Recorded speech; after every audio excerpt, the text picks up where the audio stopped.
everyone. I'm your host, Gina from ARC. Thank you for taking the time to join us today for this exciting talk, Negotiating Your Salary in Today's Economy. As part of the Global Job Fair that's brought to you by ARC, we connect great developers with companies around the world and Rora. So if you want to learn more about us, about ARC and Rora, we will have the links in the chat so you can just go and check out what we do. Today, we aim to empower you to push for more and give you the tools you will need to move forward when approaching any compensation conversation with confidence. And to make sure that you take full advantage of this talk, we will have a Q&A section at the end of the talk. So also at the right-hand side, we have a Q&A section. You can drop all of your questions right there, and Annie here will take them at the end. One last note, don't worry about making any notes immediately because we are recording this talk and we will send it your way after the talk. So without further ado, let's welcome our special guest today. And here with us is Annie. She's a lead negotiator at Rora and also a former Amazon and Microsoft recruiter. Annie has been negotiating professionally for almost 2 years, from the big FANG companies to smaller startups. She literally empowers hundreds of talented people to advocate for themselves and get millions in their job offers. So I think maybe I got myself ahead a little bit, but Annie, right now the stage is all yours. Well, thank you so much for that lovely introduction. I really appreciate it. You took the words out of my mouth. That is who I am. That is what I'm passionate about. Look, at the end of the day, my main passion is empowering others, especially Black, Indigenous, other women of color to advocate for their true market worth. And if I can give you guys some of that empowerment today, I've definitely done my job, right?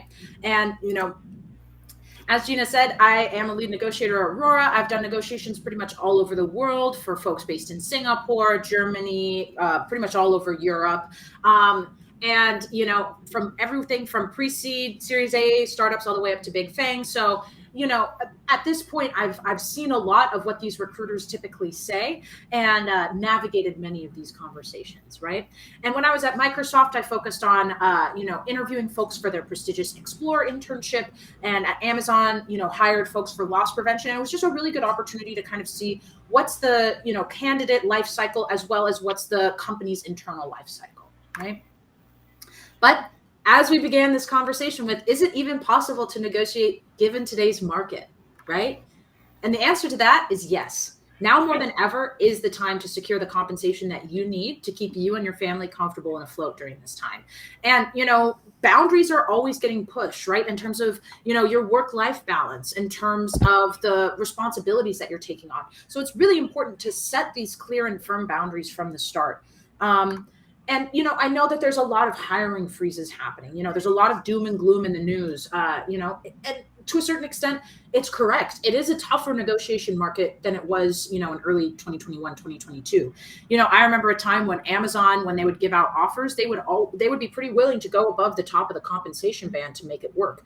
Now they won't even give out offers that are at top of band, right? So just the internal culture of a lot of these places has changed. However, as long as you're still moving through these processes strategically and focusing on how to highlight your value add, it's very possible to still hold power here.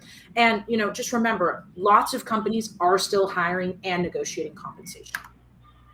But ultimately, why does this matter for you? Why should we even try to negotiate? And the thing is that accepting the first offer can cost you your time and your money.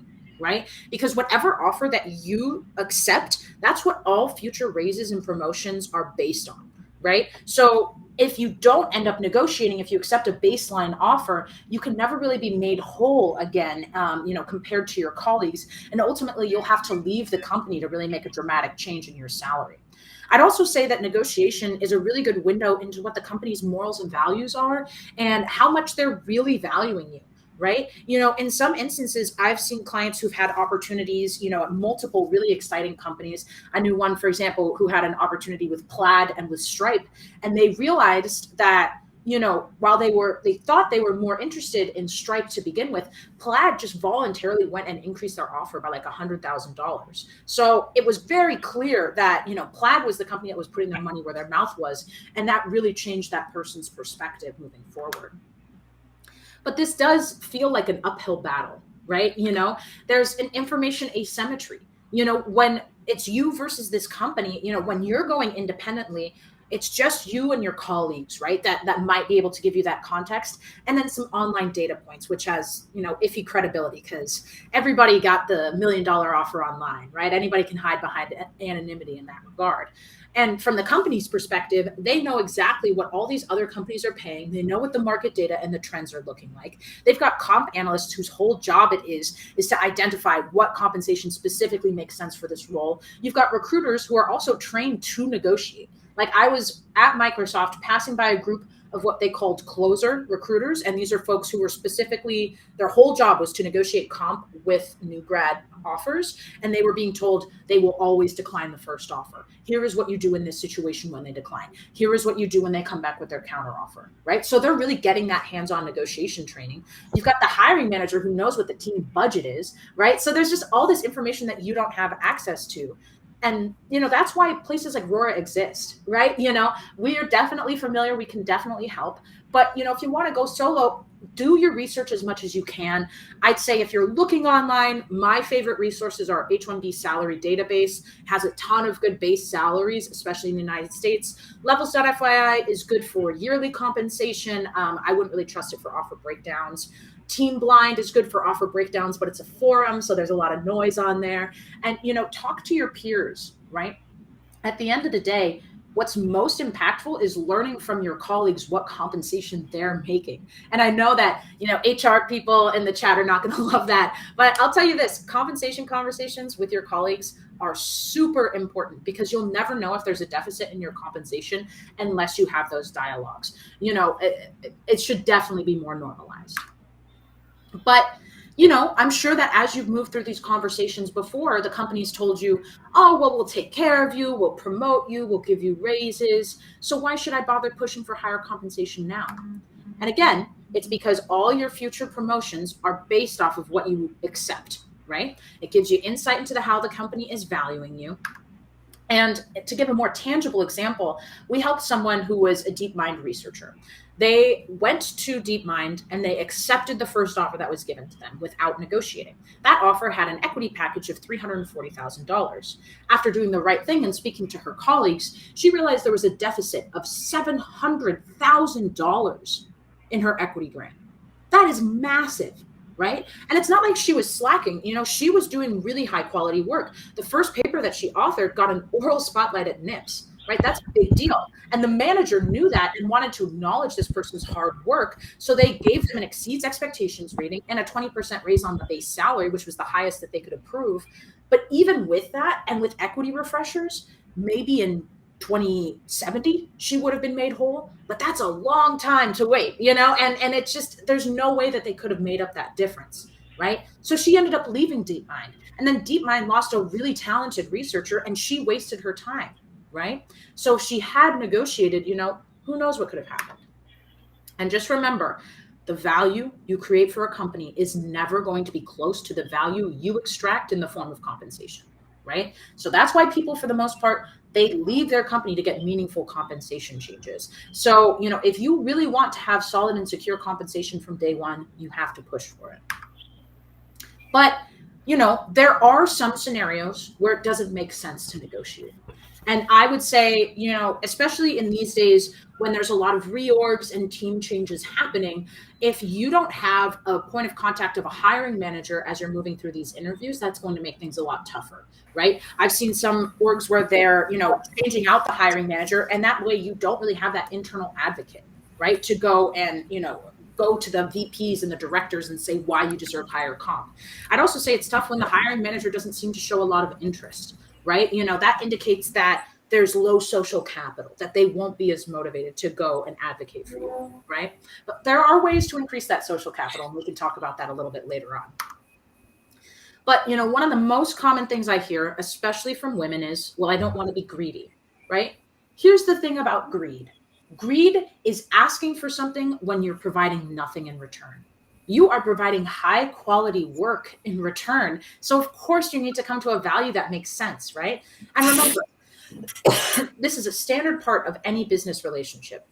It is the rule, not the exception. And it's uncomfortable to do, but managers and recruiters do this every single day, and they expect you to negotiate. They might even see it as a red flag when you don't negotiate. Right?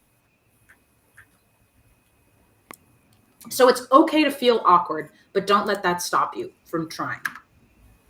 But, this is all well and good if you have an offer in hand. How do you even get to that offer stage, right? It's not an easy market for anyone right now. You kind of have to highlight why you're an exceptional candidate. And that's part and parcel comes down to your job pitch, right? Put together a written and a verbal pitch that you can start selling to these companies, right? Why are you job searching right now? What are you passionate about? What do you want to focus on in terms of your next work? What value are you going to bring to this company that nobody else can provide? And the more that you share this narrative that proves to the manager that you're going to be a great problem solver, that's going to show how successful, the more successful you'll end up being, right? And, as you're moving through your job search, there's a lot of things to keep in the back of your brain. And, we'll start off by strengthening your BATNA. Now, this is something that we're going to get into a little bit later on. But basically, this means try to get a backup option. Think about your plan B, C, and D as you're looking for jobs. Try to create a financial plan for how much time you can commit to this job search.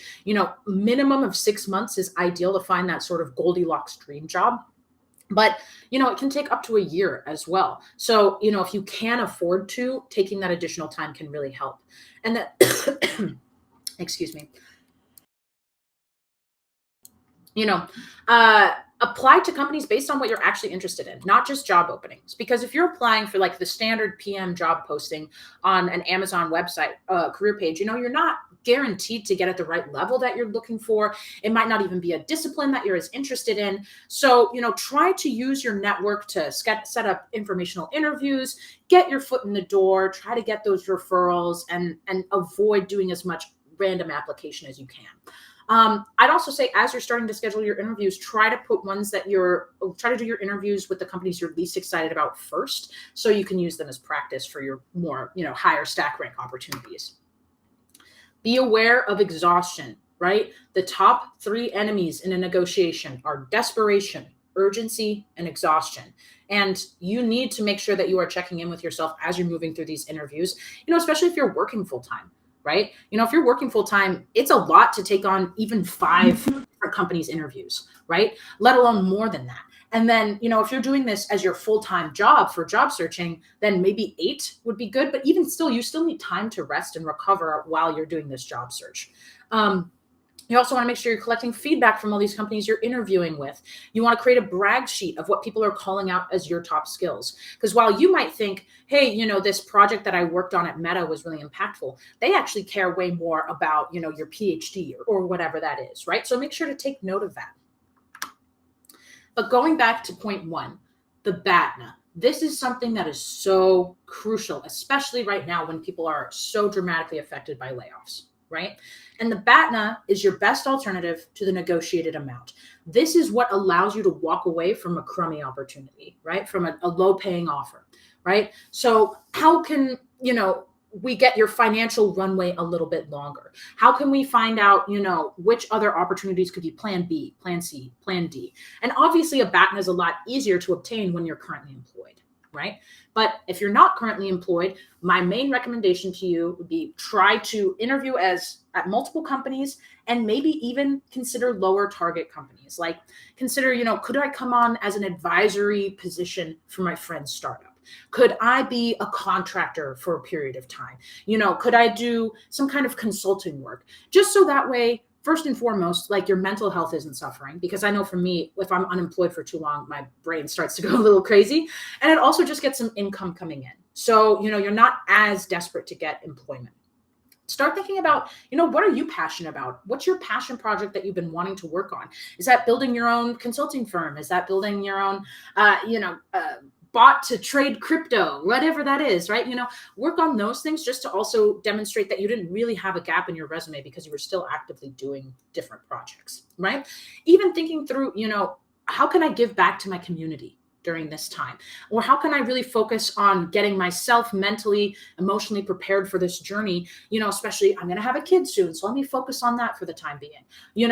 So strengthening your BATNA will really just help you be able to walk away, give you the confidence to negotiate.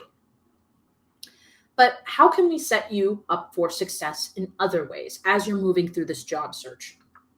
It's not just about the conversations that happen after your final round of interviews, right? These companies can ask you what your desired compensation is as early as the job application, right? They want to take advantage of your guard being down. So you call out, oh yeah, 130K is fine. And then they will hold you to that number. And once they give you an offer, it's going to be around that amount, if not lower. And they'll say, well, that's what you said on our first interview, right? So you got to be very careful about controlling how much information you're sharing, and also try to do your due diligence about, researching the company. Do they even allow negotiations? If you look up Coinbase, they do not. You look up Google, oh, okay, they do negotiate, but they require proof of cross offers in writing. Okay, I have a good sense of how Meta negotiates, but I don't know what range is, for the pay for this role, right? So try to dig into that information. Also, try to set up opportunities that pay one-to-one with this company that's your top choice. Because your goal is to get multiple offers from similarly sized companies. So like a FANG offer with a FANG offer, right? It doesn't really make sense to bring an offer from a Series A startup to Meta to try to use as leverage, because Meta A is going to discount private company equity by 25% when presented in a competing offer. And they're also going to say, well, you're basically just getting a base salary and no other money, because who knows if this company is going to IPO. Then if you try to bring a Meta offer to a startup, they're going to say, okay, if you want a lot of money, go to Meta, have fun there. But if you really care about our mission, you'll be happy with the offer that we give you. So it's just a lot easier to have an apples to apples comparison if you're doing like a startup versus a startup, FANG company versus FANG, quant finance versus quant finance. But here's the thing, that doesn't mean you are required to have multiple offers to have a successful negotiation. But we'll get into that a little bit later. So again, going back into the information, that is the currency of a negotiation. We have to be really strategic and mindful about how much we're sharing and how that reflects on you as a candidate, right? Recruiters, they want to get the information from you before giving an offer and then create timeline pressure to get you for a cheap cost. So best strategy is to push the company for them to share a first offer. But look, if this feels like gambling, it's because it kind of is. And it's because these companies are the house, right? They've created this convoluted game and we're just playing it to our advantage, right? Now, let's zoom out for a little bit. I've thrown around a lot of jargon here. I've thrown around, things about equity and whatnot. How does equity even work? How does startup equity even work? What's the difference between that and public equity, right? So public equity, typically given in a lump sum grant amount or in the form of RSUs. If they do give you RSUs, just make sure to double check what stock price they're using to value those. For example, Amazon will typically use the trailing 30-day stock price as set as the most recent Friday. So, if you get your offer from Amazon on that Friday, we'll make sure, okay, what was the stock price that was used to set that? How recently was it set, right? And then for the amount that vests, it's typically 25% over 4 years, 25% each year over 4 years. There is usually a 1-year cliff. However, this is not universal at all companies. I've seen companies with 5-year equity vesting cycles, with 1-year equity vesting cycles. Talk to the recruiter. It is their whole job to explain to you how this compensation works. Now, private equity, this is a whole other ballgame, right? It's a lot more complicated to value, and recruiters know that. And they want to use it to their advantage. They want you to not really have a strong understanding of the equity, so you think it's more valuable than it is. Now, equity and stock options, they can vest similarly to public, but you won't actually get any of the value of these options until the company has a liquidity event. So either in the form of an acquisition or they IPO, right? So how can you even understand what the value of the equity is when the company's not IPO'd? Well, with that in mind, you're going to want 3 data points to get a somewhat accurate sense of the value of the equity as it stands today. Those data points are, What's the preferred price, aka the price that investors pay to exercise or buy back their options after a liquidity event? What's the strike price, aka the price that you as the employee would pay to buy back the options after a liquidity event? And how many options are on offer? If you've got those 3 data points, what you want to do is subtract the strike price from the preferred price, multiply that by the number of options. It's not going to be 100%, one-to-one with what the value will be when they IPO, but it gives you more context as to the value today. But remember, you have to understand, same thing with like the RSU price. When was the preferred price set, right? When was the strike price set? The preferred price is set at every 409A valuation, right? So, anytime they have a funding round, that means a new preferred price gets put into place. So you can look at websites like Crunchbase, which is a really great resource, and they can tell you for a lot of startups, like when their last funding round was. And if you see, oh, okay, this company went to Series E, but that was all the way back in June of 2021. So what's this preferred price as it stands today, right? What's a multiplier that would make sense to add on to this? And look, at the end of the day, your recruiter might not have all this context, especially, depending on the size of the startup. It might just be more beneficial if you can talk to somebody more senior. They're going to give you more of a, genuine impression of the value as well. And look, I know that private equity is very complicated and I've only scratched the surface. I'd highly recommend checking out our blog post on our website about private equity because you'll get a ton more context there. So the other form of equity to be aware of is from late stage startups. So this is like TikTok, Snowflake, Airtable, technically private companies, but they are so massive that they actually do have a dollar amount attributed to their stock options that is pretty consistent compared to like a smaller startup. So they'll offer you like a cash amount, basically, that's reflective of that. And the reason that they do this is because for TikTok especially, it's not financially advantageous for them to give out any more stock options, because once they IPO, they would be out a lot of money, right? So in this way, you're getting more cash up front, which is nice, but it's not as potentially lucrative as, joining a startup from day one. And then in terms of equity refreshers, we kind of touched on this a little bit with that DeepMind researcher example. These are performance-based equity grants. They vest separately from your original grant that you got when you started, but they're usually over the same time frame. So typically over 4 years. And most of the time they'll have a 1-year cliff. Sometimes there's a multiplier added on based on performance. But the example that I like to give just for, ease of understanding is, let's say you get an original equity grant that was $100,000 and that vested over 4 years. And, you get to your performance evaluation with your boss after your first year, and they give you just meets expectations. A lot of times they'll take just a percentage of the original grant. So in this case, if you met expectations, they would offer you a refresher grant of $25K. And that $25K vests over 4 years. And then each year, if you continue to get $25K as your refresher grant, eventually over time, you've got enough to kind of make up or even dwarf your original 4-year equity grant. So I've talked about research and sort of like the benefits and also the downsides. And there's a lot of instances where it's just really hard to find information on that company or their pay, right? So what do you do in those scenarios? And look, if you're not a meta software engineer, expect this more often than not, right? It's not very easy to find, especially if your job title is more niche, to find data points or negotiation anecdotes.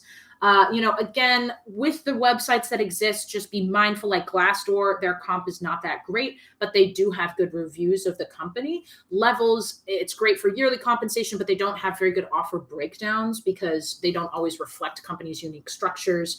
TeamBlind is great for a lot of information, but it's kind of information overload. There's a lot of noise. It can be hard to sift through.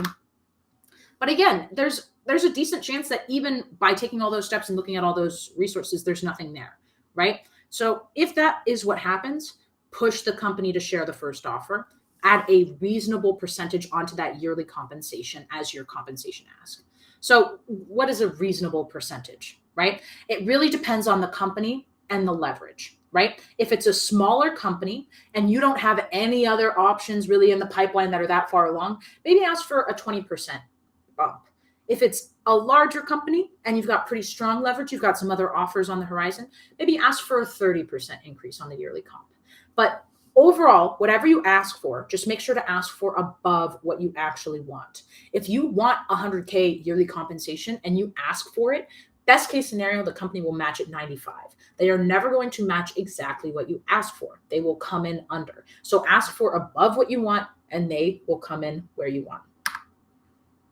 But look, this isn't the science of negotiation. This isn't the math of negotiation. This is the art of negotiation, right? Because at the end of the day, you can have all the data points in the world and still fumble the ball in the negotiation, right?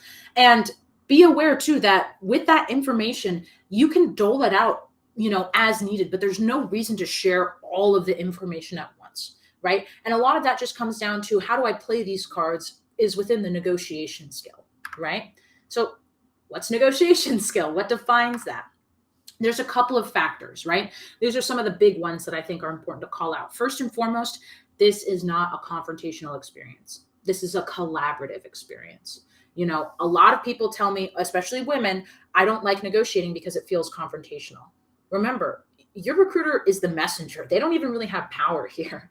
And, the more that you can get aligned with your recruiter and have it be you and your recruiter versus the issue, not you versus the recruiter, that's really going to be beneficial, right?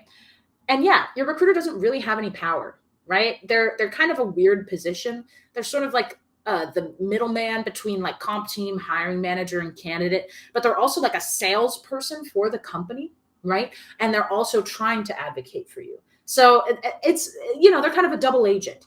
And the best thing that you can do, build a genuine connection with your recruiter. They will be so much more motivated to work with you if you approach them from kindness, right? Especially because recruiters kind of have a crummy job right now. 70% of the layoffs are affecting recruiters. So, they're going through a lot and it's not an easy job. So a little kindness can go a very long way here. But, why should I even bother having this conversation with the recruiter when I could just go directly to the hiring manager? And I'd say, especially at a small company, that's probably going to be the only option is have a negotiation with the hiring manager. They might not even have a recruiter there.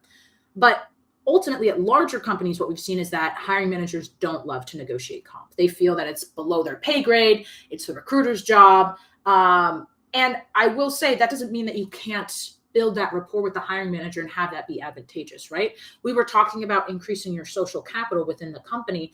Best way to do that is to set up a call with the hiring manager and walk them through your impact roadmap. Now, the impact roadmap is a really interesting exercise for you to do. It requires that you have substantial understanding of the scope of the role, what problems the team has faced, what solutions they've implemented, what's worked and what's not worked. And then you write out your 30, 60, 90-day goals for your time at the company and weaving in your potential implementations of solutions based on your unique experience, right? You present that to your hiring manager. Firstly, from the hiring manager's perspective, what a very senior and elevated thing to do for this job search, right? This is something that like C-suite level people do. This is not something that like early or mid-level folks do, right? So it also will demonstrate to the hiring manager, okay, this is not going to be a huge lift hiring this person. They're already going to come in, hit the ground running. They're not going to have onboarding syndrome and just spend the first 2 weeks twiddling their thumbs, right? They're going to have an immediate value add. So that really can just help increase that social capital within the company. But, going back to approaching this ask in a collaborative way, how can we make this more collaborative? Part of that is thinking of your compensation ask as outlining your situation and not a demand or a request. It's more so like, if you approach the conversation from a perspective of, look, minimum, I need 600,000 or I'm walking. That's confrontational versus just wanted to be fully transparent. And I did want to let you know, I have had a conversation with Meta about 600,000 for yearly compensation. And look, I know you guys in Meta do compensation differently, but I just wanted to flag this to you and see if you could do anything on this, given my situation, right? That's more of a collaborative ask. That's approaching it to the recruiter of saying, how can we work together to solve this? Another really important tactic to use in a negotiation is silence. Lean into silence, okay? Especially if you're having these conversations over a phone call or a Zoom meeting, lean into silence, right? It gives you the time to think through what you want to say next. And in my opinion, I would much rather have someone sit for 5 seconds in silence than potentially rush to say the wrong thing, right? It controls the flow of information, and recruiters hate awkward silences. They love to fill them. And then you could potentially even get more information from them while they ramble, right? So just remember, whoever speaks in the negotiations the least typically wins. And that's all about just the flow of info, right? How much info are you revealing on that call? Now, we were talking earlier about, what do I do if I only have like one offer in hand? How can I really use that and still be able to get, an increase on my compensation? So if you've only got one offer, what I would sometimes recommend is, okay, how can we make your situation look more flattering? And what way can we portray your situation so that way it's still looking flattering, even if it's not ideal? So one thing I'd recommend is think about, okay, let's say you're talking to TikTok and they're the only place you have an offer from. You've never interviewed anywhere else. You've been laid off, so you're not currently employed. How can I strengthen my leverage? Apply online to a similarly sized company as TikTok. Let's say you apply to DoorDash. Then you go to TikTok and you say, I'm in consideration for a position at DoorDash. Now, when we say something like that, look at this 3D cube and think of it as your leverage. If we had said, oh, I applied for a position at DoorDash, that's going to be a lot weaker versus saying I'm in consideration, right? So just think about, how much info are you revealing? How much of it is necessary for the recruiter to know? Because at the end of the day, if you give a recruiter a crumb, they're going to make a meal out of it. I just had this interaction with this client and his company that he was talking to. We kind of did this similar thing where we went to another company in a specific field, talked to them about a really competitive number, brought that back to the company he was more interested in. And we said, I discussed $750K with this company. And the recruiter interpreted that and said, oh, congratulations on this great offer. We never said that we got an offer from them, right? But even just giving them that crumb of, well, we discussed this number, that was enough for the recruiter to go off and, really kind of go down their own narrative. And that will be flattering for you as the employee, right? And, we're kind of talking about silence and, these conversations. Are these done over phone calls? Can't I just do this over email? Well, here's the thing. There's options here, right? I think phone calls, I would always typically recommend at least doing the first round over a phone call because it has the highest probability of success. You can control the tone of voice that you are conveying. You can't be ignored, right? On the downside, obviously, recruiters and hiring managers are flaky. They're busy people. It's hard to pin them down. They can run late. It can be frustrating. There's performance anxiety. Also, I hate phone calls as much as the other millennials. But sometimes it's just a necessary evil. And also, you don't want to say the wrong thing, right? But on email, the nice thing is you don't have to worry about saying the wrong thing. There's no scheduling hassle. It's really the fastest option. You get to tailor exactly what you want to say. But here's the thing, recruiters, they can let that drop to the bottom of their inbox and ignore it, right? They might even misinterpret your tone of voice and think that it's a bad faith attempt of negotiation or get offended, And I've also seen people who are super petrified to jump on phone calls, send an email, ask, 5 minutes later, the company calls them, right? So just be aware that you might still have to jump on a call anyway. I'd also say, I would recommend doing these just over the phone. Don't be on camera. Right? Being on camera is a whole other thing to mitigate. It's totally understandable to just dial into a meeting off camera if they ask you, oh, I'm having some Wi-Fi issues. Look, it's 2023. This is the modern tech world, right? It's pretty normal to have those issues. And that will just help prevent you from having to mitigate what your face is looking like in the conversation. So overall, again, really would recommend doing the first compensation ask that you make over a phone call. If you've already done a counteroffer over a call, you've heard the updated numbers from the recruiter, and if you want to push back again, doing an email at that point, I think makes sense because you've already set the tone for a good faith negotiation. But how long is this going to take, right? Because this is a long journey already. And in some cases, we just want to get to the finish line. And ultimately, it's really up to you. Once you're in the throes of negotiation with your top choice company, it's really a personal decision knowing when to walk away, right? And I think some context on how you can kind of come to that decision is having in mind your 3 numbers. So what's your walkaway number? What is the number that you could minimally afford to accept? So that's like what covers your bills, but has no room for savings, right? And then what's your target number? What's that walkaway number plus room for savings for financial goals? So like, are you trying to buy a house? Are you trying to have kids? Are you going to make a big purchase? Think about what amount you would need to cover those expenses. And then your aspirational number is, what's that number that would cause you to sign immediately? Is that $1 million? Is that $900,000, $800,000? Work your way back until you find that sort of, wide range, but it will just give you more context on what you can and cannot afford to accept. And generally, we've seen that the longer a negotiation goes, the more financially successful it can be for the candidate. But obviously, you have to find a balance. You don't want to make a company wait like 5 months, right? I would say probably 3 to 5 weeks is around the sweet spot. And again, the more educated you are about what you will accept and what you cannot afford to accept, that's really just going to help give you these clarities in these tough moments. And sometimes the best thing you can do is walk away, right? Think through, can I financially afford to take a step down in comp? Is this opportunity worth taking a step down in compensation? Will I be financially stable if I don't accept this opportunity? Do I have another option to fall back on? That's your BATNA, right? Strengthening that BATNA. Because at the end of the day, walking away could have the company result in following up with you to make it work. It could also lead to an opportunity that would value you potentially higher. Now, we've talked about what tactics you should use as the employee. Now, what tactics should you expect? There's a lot, right? We see tight timelines. We see a lot of different tactics. So I'll walk you through each ones of our top 5s. So tight timelines, this is very common, especially if you're more junior. A lot of times recruiters will give you an offer and they'll say, oh, you have 48 hours to make this decision.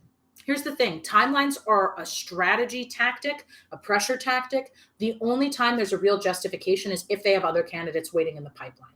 And look, this is no big secret. The companies will tell you upfront if they do have another candidate waiting in the wings, right? So, remember, the hiring manager decides the timeline. And if they haven't told you that anybody else is in the pipeline, push for a timeline extension, right? And the main argument you should use there is, I feel I owe it to myself to make an educated decision. And what I'm struggling with is, how can I make this decision in 24 hours? How can I make this life-changing decision in 24 hours, right? Another tactic we see very commonly is haggling on the call. So let's say you're ready to present your counter offer and you're wanting to present 200,000 yearly comp. That's what you're aiming for. Now your recruiter will probably say something like, 200K, that's crazy high. Realistically, I could get you to 160, but that's going to be an uphill battle. So I'd need to know if I went to that effort that you'd sign. Now, here's the thing. You got to hold firm on your original number, because if you say, oh, 160 is fine, they're not going to go back and say, we discussed 200 and then he agreed to 160. They're going to say, we discussed 160, meaning that whatever they come back with could be even lower. It could be like 150, 140, right? So we want to make sure he goes back with that 200,000 number. So we want to say, appreciate you advocating for me on this. It's still going to be a tough decision given the gap in comp. If you could ask the team if 200K could be possible, I'd be ready to sign. Overselling offer value, especially at private companies. This is something we see all the time. They will tell you that you're going to be a millionaire once this company IPOs, or actually we're really close to that desired compensation when you take into account refreshers or annual bonus or, whatever carrot they want to dangle, right? And here's the thing. It's all well and good to discuss these future earnings, but we need to look at the numbers that are actually on the page today, right? Because at the end of the day, your current company or whatever company you're leveraging probably has raises, bonuses, refreshers, all those kind of things. So look at them apples to apples. And the response that you can give in those moments is, yeah, I'm really excited about the long-term growth here, but I also know that this other company has long-term growth opportunities. So I really want to look at these apples to apples. And if I include it for both, there's still a deficit, right? So how can we make up that deficit? Best and final. If I had a nickel for every time I heard best and final, I would be a very rich woman, because it's basically a lie. I was working with a client recently who was going back and forth in negotiations with Apple. We did 4 rounds. The last 2 rounds, both times the recruiter told us it was best and final. But we were still able to push even further. On the last round, they came up by like 400,000 in the equity grant, right? So if I had listened to that first best and final, we would have never gotten there. And even in my own personal experience negotiating, at my current company, I was told, oh, this is not going to be negotiable. This is going to be the best that we can do. And I responded back, back with, well, okay, I just wanted to let you know I am in consideration for another couple of positions at some other companies. Oh, we'll see what we can do. We'll see what we can do. Right? So sometimes it's just about sharing that, correct leverage that'll really get the company to change their tune. Guilt-inducing verbiage. This is really a frustrating one, to be honest, because I think when you're at this stage, you're so drained emotionally, and to hear things like, comps are really important to you, and since we can't match your ask, does it even make sense for us to keep moving forward? Like, that can really hurt, especially if the recruiter says it in an unkind way. And it can feel like there's no point in continuing to push. Being told by, a environmental startup that you're not passionate about the mission if you negotiate compensation can be really discouraging, right?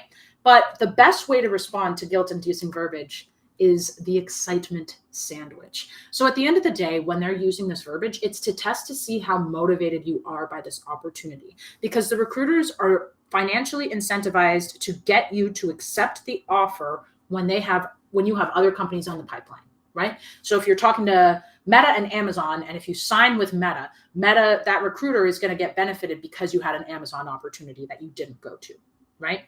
So we have to get them to believe that you're this close to signing. It's just this one aspect that's holding you back. And that's where the excitement sandwich comes in. So this is kind of based off of the compliment sandwich, which is a theory in leadership where you give a piece of negative feedback, a piece of positive feedback, piece of negative feedback, piece of positive feedback, right? But the excitement sandwich is, all right, let's express our excitement for this opportunity. And then let's express what's holding us back, and then reiterate our excitement. So, I'm really excited about this possibility of joining TikTok and the team. Everybody's been so lovely. The one thing that I'm kind of struggling with is, how could I accept this offer given the gap? If you guys were able to close this gap further, I'd be ready to sign, right? So a lot of times using that, excitement sandwich to respond to the guilt-inducing verbiage can kind of reassure the recruiter that you're still interested in the opportunity, and they'll be more willing to work with you. Now, is there a chance your offer could be rescinded? Here's the deal. It's possible, but highly improbable, okay? Less than 2% of the time. And in my professional experience, in the last 2 years, and, considering the economy and everything that's happened, I have never had a client get an offer rescinded, right? And it's this fear of rescinding that is what holds people back from negotiating in the first place, right? And you got to remember, for these companies, it costs them like 40,000 USD to get you to this point in the conversation, right? Because they are paying the recruiters to interview you. They're paying the interviewers to, guide you through the process. They're taking time out of the busy software engineer developing, team members to go do these interviews with you. It's an expensive process. So the only reason they would really feel motivated to pull your offer is if you're proving yourself to be a financial liability. So you're proving yourself to be a violent person, an offensive person, somebody that could cause them to get sued, right? But otherwise, it's not really financially advantageous for them to pull an offer based on you negotiating. But if you want to lower your risk, try to understand, are there other candidates in the pipeline? How much information do you know about them? What's the head count for this year? And then how much does the team really like you, right? Is the hiring manager giving you those good vibes, that positive excitement? And in the rare instance that this offer is rescinded, it's very revivable, right? It's going to come down to your understanding of how much your hiring manager is motivated to work with you, because it is a hiring manager decision, right? And think through too, especially if you're someone who's Black, Indigenous, another person of color, and you've done the counteroffer in a respectful way, you've asked for an increase that isn't too crazy, and then your manager rescinds your offer. Do you want to work there? They might not really have your best interests in mind. Now, I know we're getting close on time, so the top 5 takeaways: get yourself to take the shot, right? You're going to miss 100% of the shots that you never take, right? So as long as you ask respectfully and for a reasonable amount, worst case scenario, they say no. Or they might reveal themselves to be a not great workplace. Number 2, set yourself up for success, right? Try to get these interviews with multiple similarly focused companies. Line up the timeline so you're getting offers around the same time, so you get a bidding war going. Try to get a sense of your leverage at each company. Okay, how much does this hiring manager like me? How did they respond when I did the impact roadmap? Were they positive or negative? Do they have other candidates in the wings? Demonstrate your value by doing the impact roadmap. The manager, best case scenario, walks away happy and excited. Worst is neutral, right? And depending on their reaction, that really informs what your social capital is looking like. Framing your leverage. Remember, The less info you reveal, the better. If you don't have another offer in hand, but you've done an interview or two at another company, you can always say, I'm expecting X from Y company. And let the recruiter ask clarifying questions before you volunteer a ton of information. And who's the biggest enemy in this negotiation? It's ourselves, right? Now, don't let yourself talk yourself out of negotiating. Don't be the Google DeepMind, researcher, right? Don't be that person who leaves 700K on the table, right? A lot of people talk themselves out of it. They have this imposter syndrome. They allow timeline pressure to affect them. Really remember, this is all within your head. These companies expect you to negotiate. Take the shot. All right. With all that being said, that is a wrap on my presentation. Please feel free to use this QR code to book additional time with me if you'd like to sync. And I will dive into the 14 questions that are in the chat. So I see from Mario, he asked, I am still learning Java. How do I get marketable? That is a good question. So I would say, continue to, refine your skill set, maybe take courses on Coursera. That's a really good resource, and continue to just try to broaden your skill set and even do projects within the coding languages that you're comfortable with. Those can be added to your resume and those can really further demonstrate, oh, this person's very passionate about coding. What about salary range and validating cost of living? Hold on, give me 1 second while I read.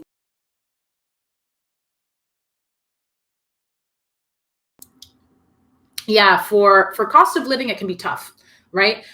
Especially if you're based in LATAM or, outside of the United States, they can definitely try to take advantage of you. And that's part of the reason why they're looking outside of the US, right? They want to get someone for a cheaper amount. And you can push back on it. Some companies do pay equitably across all locations, but it's not everyone, right? And in some cases, they're willing to pay relocation bonuses. And then, if you're open to relocating, you could potentially make more, right? But unfortunately, it's not even just cost of living, it's market rate for engineers in those locations. That's really what it's based on. It's not based on because look, Chicago's an expensive city to live in, but it's not one of the best paying for tech. Right. And that's because the market rate for engineers is just not the same there as it is in the Bay Area. So Gabriel asked a really good question. On an interview, I was asked why I switched jobs so frequently. The main cause was salary increases. How could I present this in a non-harmful way? You wanted to grow. You just wanted to keep continuing to explore your career opportunities and continue to grow. And you felt like as you've, transitioned companies, you wanted to try to find this ideal fit while still exploring what you're interested in. And now you found that niche that you want to grow within and you want to get some deep career learnings. And look, it's very common, especially for, folks in their 20s, early 30s to have switched jobs on an annual basis, right? So, as long as you focus on, I'm looking for growth, I was looking to continue to grow in my career, I think that's a totally fine way to spin it. Is it a good idea when the recruiter asks salary expectations on phone interview, I ask back what's their budget or current reasonable range for this position? Jesse, you did the exact right thing. That is what I would recommend. Ask them, what's the range for this role? How are you guys valuing your equity? What's the compensation structure? Put those asks back on them, and that will really help you get more context without having to reveal too much information. And then once they provide that range, oh, that gives me a lot to think about. Do you mind if I, talk about this with my partner and take some time to think and get back to you? I've had way too many recruiters pushing for any number, and the process ends when I defer the answer to be at the appropriate point. Suggestions to not have this process collapse at this point. That's a great question, Brian. And look, it happens, right? I like I was saying with that person that I was assisting, they were demanding his compensation expectations pretty viciously. And look, I would never encourage you to defer those questions to the point where you lose the offer. I think if you've tried to push back and get them to give you first numbers, and if they're saying things like, there is no way we can generate a first offer without you giving your expectations, at that point, you might just have to call something out. And again, think through what's my current compensation? Could I add 30% on that? Have I looked at the range for this role? What's the top of the band? What's 25K above that top of band number that I could call out? Don't be afraid to just anchor high in those moments, right? You'd rather call out a number that's a little bit too high than a number that's too low. Can we get the slides afterwards? Yeah, that should be fine. What about performing a niche skill to increase marketability? I think perfecting a niche skill can definitely be important. It depends upon the skill. And I think that, it's hard in this market to stand out, right? Because there's so much, influx of new people on the market. So just think through as much as you can. I think a diverse skill set is valuable, but if you're very, very good at one specific thing, that's also really valuable, right? As long as you can focus on how that niche skill has, added value and revenue to your current company, I think that can be, really impactful. How to present the fact you got laid off in a non-negative way. In my experience, I don't hear back from as many recruiters after the first interview. Mohammed, first of all, I just want to say I'm sorry that you were laid off. And here's the deal. It wasn't about you. It was about the company that you were working for being in a tough economic state, right?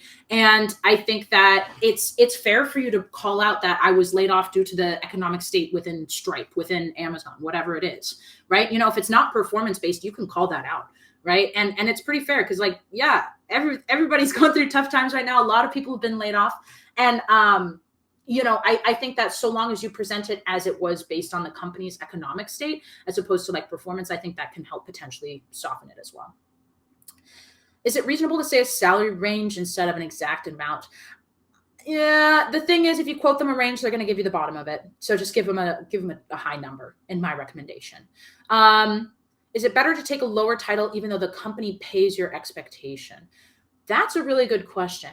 I think that it depends on if you're switching titles. If you're going from SWE to program manager, you might take a step down in terms of leveling because it's a different field, right? But if they're matching your compensation, I think that that's actually really huge. And that means that you're probably getting paid above what the average person within that role is probably getting. And if you believe that they would give you the option to potentially, level up in the next year or so, then absolutely I'd say go for it. But I would double check with some of the other team members and just ensure how much have they followed through on promises like that in the past. Had they brought you on at a lower level, how long did it take for you to get promoted, etc. Is it common to spook away the company by asking for an amount too high? I do the interviews, they say maybe worth 80, they ask me what I want, and they don't even bother countering offering, but I have accepted the 80 in this scenario as I'm unemployed. Okay. I think you can spook the company if you call out a number that's too high, but it's kind of it's not an exact science, but I'd say you got to be careful, right? If they say that they think you're worth 80K, I think 120K is a pretty fine counter to come back with, to be honest. I don't think it's that much of a drastic differential. It's not like you asked for $200,000, right? I think 200,000, they would probably be like, oh, this is just not a good fit, right? But I would say, it really just comes down to how you're leveraging, right? So if you say, oh, well, I actually think I'm worth 120K, that's not going to have the same impact as, well, I did just want to flag to you that I am in conversations with Amazon and I do expect them to offer me 120K. Right? Just quoting that other company name can be enough for them to be more motivated to work with you. Because at the end of the day, if you're getting into I'm worth 80, no, I'm worth this, no, I'm this, it's just going to be kind of a non-starter conversation, right? How frowned upon is it to refuse naming a salary range? Recently I had a situation where I went back and forth a couple of times and ended up just naming a number anyway, not to appear rude. Yeah, I think that's a fair point. And that's what we were kind of talking about earlier. I would say, at least try to push back on giving your comp expectations 2 or 3 times. If at that point they're still saying look, if you want an offer, give us your number. Otherwise we can't do anything. And I'd even ask them is there no way you can put together a first offer for me? I'm just not sure what to expect, right? If they're still pushing you, then yeah, call out a number just because you don't want to risk the opportunity. Because in some cases they will lose their patience, right? And again, in some ways they want this information and it is an information game. So can you give them a sliver, right? Can you respond back and say, well, I don't know what to expect, but I am talking to Amazon, right? Is that enough to placate them? It might be, right? In your experiences, are there any meaningful differences in negotiation between companies in the US, Europe, or rest of the world? Yeah, definitely there is. And it's mostly because in the United States, in most of the states, it's illegal for them to ask you what your current compensation was. In many places in the world, they ask you to provide your pay stubs. So it really makes it a lot tougher to have leverage there, right? I think in any situation, in any part of the world, you can always say, I'm not comfortable sharing it, but there's just less strength in that when it's not illegal for the recruiters to ask you that, right?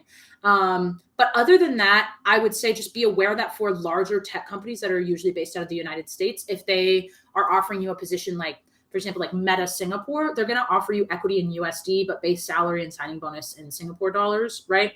And so just have that awareness. Yeah, but aside from that, those are the biggest differences. And sometimes, obviously, there's cultural differences in some countries where it's like completely unacceptable to negotiate, right? Is there any way I can get a remote job from the US and get a good salary from a LATAM perspective? It is hard, right? I don't think it's easy. I think that it depends on the company and how much they're focusing on pay equity, regardless of location. I think it also depends upon the title. Like, we are helping someone who is very senior based in LATAM who does have some competitive opportunities, but I think it requires like quite a strong level of seniority to start really getting competitive, unfortunately. How common are signing bonuses, and how and when is it best to approach this topic? Good question. Signing bonuses, I think it's always good to ask for one. And then if they say we don't do that, just double check online, to reiterate if that's the case or not, if that's what you're seeing. But the way that I would do it is when you make your counteroffer, I would just say, oh, well, I'm interviewing with Amazon and I expect them to offer me base of this, bonus of this, equity of this. Right. And if you call out that breakdown to them, it makes it a lot more clear, like where that signing bonus is coming from. You can also like make up, annual bonus that you're walking away from, annual equity or like an unvested equity you're walking away from. Don't tell them the actual amount that you're walking away from. If you're walking away from like a 30K bonus, just say, I would need a 50K signing bonus to cover the difference. Right. Just be mindful about that. But yeah, I think you can bring that up when you make your first counteroffer. Several job applications I've come across ask for the expected salary right on the first step on the application. Yeah. So here's the thing. What I would say is if they don't have, if you aren't required to put a number, put not applicable and A. If they do require a number, put 0. And then just, if they have a comment box, we'll discuss it later. Right. Yeah. So that would be my recommendation there. Any suggestions on calculating and requesting a hiring bonus? Yeah. So again, I look at what amount you're walking away from. If you're talking to another company, do the research on what signing bonuses they typically offer. Like, for example, Meta Bay Area, they'll offer 100K signing bonuses to Swedes, right? So you could theoretically go back to like, TikTok or whatever and say, I expect Meta to offer me a 100K signing bonus, right? Are salaries in Europe 50% of what's offered in the US? I don't think it's that dramatic. I will be honest. I think there is a discount. And here's the thing, not in Zurich, right? Zurich is the spot for the hot compensation. So it like pays competitively to Bay Area, right? Yeah, London comp is not that good, but also, you got to keep in mind, there's like the euro to the dollar, the pound to the dollar. That's a whole other thing too. So I would say it's not 50%, but there is a discount. Yes.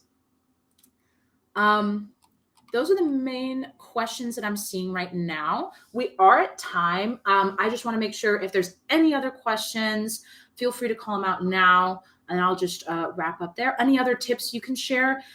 Yeah, I would say if you're a very nervous person, or if you just want to practice, try to write a script for yourself and practice it out loud, right? Even if it's just writing down what your exact compensation ask is. And a lot of people, when they make their compensation ask, they want to say like, oh, I'd be looking for a yearly comp of approximately 200K. Don't say approximately, right? I'm looking for a yearly comp of 200K, right? Be confident and comfortable. Don't hedge the numbers, right? And just remember, approach it with a friendly, even tone of voice, and that will really help. How big of a factor plays the age of the candidate? Great question, Hiram. I will say this. Ideally, in a perfect world, ageism would not exist. I think that there is some reality to the fact that, ageism can exist in this space. And it's the same thing to a certain extent as like, if you're experiencing discrimination for any other reason, that still doesn't mean you can't push and try for more. Whatever that first offer that they give you is, whether it's low or high or whatever, it's not reflective of your actual worth, because you can still negotiate it higher. So I think a lot of times people get scared about, I don't want to get lowballed. Let them lowball you. Then you push them and you demonstrate to them why you're exceptional, right? Why you deserve higher comp, even though, you're X age or you're of X background, right? Or especially because you're of X age and of X background, right? Awesome. Awesome. I think we have one more question there. Yeah, Sure. if you still want to take that one. Yeah. From Anwar, is it viable to use your current job in your negotiations on a new one?